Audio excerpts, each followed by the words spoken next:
Hey everybody, Carl here from Abt. In this video, I'm going to show you how you can use your Bluetooth headphones and your TV speakers at the same time on a Samsung TV. We're using the Q70D series for this demonstration, but it does work on a variety of their other models, and the process is going to be pretty similar across the board, so stick around.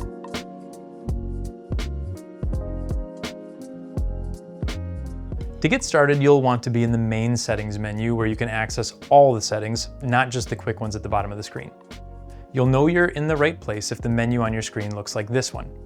Once you're there, you're going to go down to the General and Privacy category, or it may just say General depending on the year of your TV, and press the center button on the directional pad of your remote.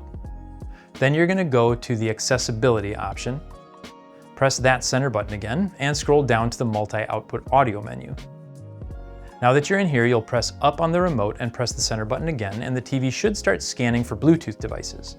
At this point, you'll want to put your headphones into pairing mode. If you're not sure how to do that, you'll want to double check with the manual that came with them. Or if you purchased them from Abt, you can always give us a call and we can walk you through the process over the phone.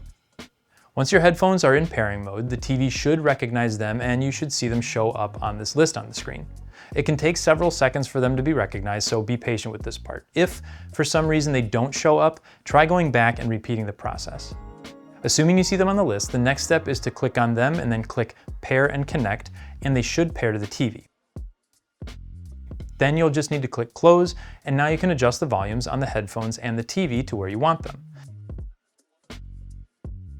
And that's all there is to it. As you can see, it's a pretty simple process, but if you do have any questions, make sure you leave them down in the comments. Thanks as always for watching, and we'll see you in the next one.